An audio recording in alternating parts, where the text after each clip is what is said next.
Hi, Pritzker School students. It's Miss Saris, your school counselor, and I wanted to share a book with you today that I think is really perfect for what we're experiencing right now. The title of this book is The Invisible String, and it's by Patrice Karst. And I chose this book because I think there's a really important message and reminder for all of us that even though we aren't physically together right now, that we're all still connected. So I have the story for you today, and then a little activity that you can do at home that's related to this book, The Invisible String.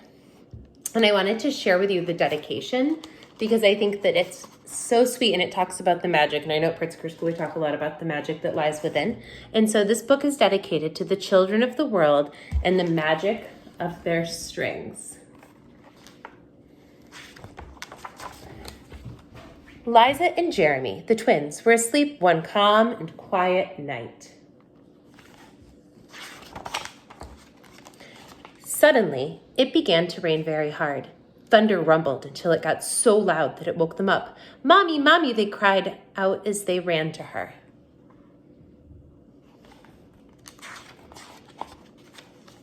"Don't worry, you two. It's just a storm making all that noise. Go back to bed." "We want to stay close to you," said Jeremy. "We're scared." Mom said, "You know we're always together, no matter what." "But how can we be together when you're out here and we're in bed?" said Liza. Mom held something right in front of them and said, "This is how," if you look here. Rubbing their sleepy eyes, the twins came closer to see what Mom was holding. "I was about your age when my mommy first told me about the invisible string." "I don't see a string," said Jeremy. "You don't need to see the invisible string. People who love each other are always connected by a very special string made of love." "But if you can't see it, how do you know it's there?" asked Liza. "Even though you can't see it with your eyes, you can feel it with your heart and know that you are always connected to everyone you love."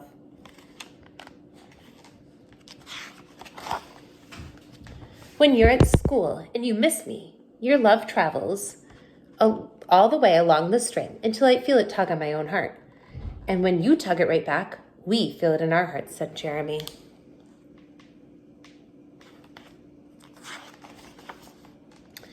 "Does Jasper the cat have an invisible string?" Liza asked. "Sure she does," said Mom. "And my best friends like me and Lucy?" asked Liza. "Best friends too." "So how far can the string reach?" "Anywhere and everywhere," said Mom. "Would it reach me even if I were a submarine captain deep in the ocean?" asked Jeremy. "Yes," Mom said, "even there." "Or a mountain climber?" "Yes, even there."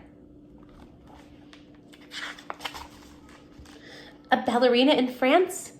"Even there." "A jungle explorer?" "Even there." "How about an astronaut out in space?" "Yes, even there."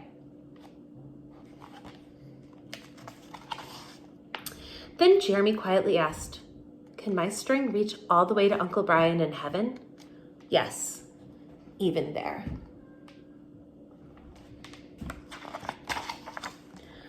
"Does the string go away when you're mad at us?" "No, never," said Mom. "Love is stronger than anger, and as long as love is in your heart, the string will always be there."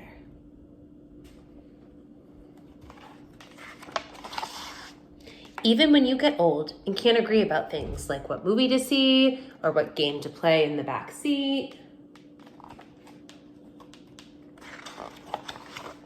or what time to go to bed, "Oh, that's right, you too should be in bed." And with that, they all laughed as Mom chased the twins back to their beds.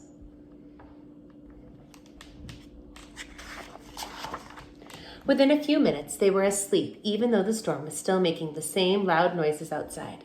As they slept, they started dreaming of all the invisible strings they have, and all the strings their friends have, and their friends have, and their friends have, until everyone in the world was connected by invisible strings. And from deep inside, now they could clearly see.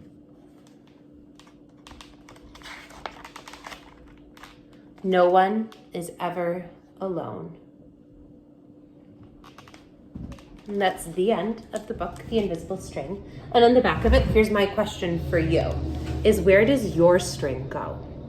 So I was thinking about how even though we aren't together right now physically, we're still very much so connected. My string is connected to each of you. I miss all of you so much. And so I thought what we could do is take some time, you could take some time this week with your family to think about where your invisible string goes.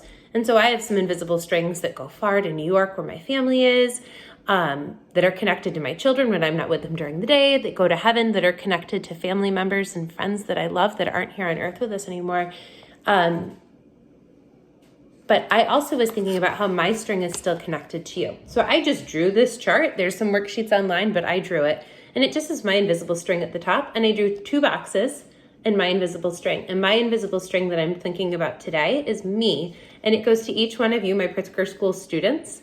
So this is a little activity that you can do with your invisible strings to figure out how you're connected to other people around you. I hope you enjoyed this book. I'll be back again next week with another book for you. And until then, I hope you're staying healthy and safe and inside. And if you need anything, you can email me. I'll be available from 10 a.m. to 2 p.m. every day, unless there's a meeting.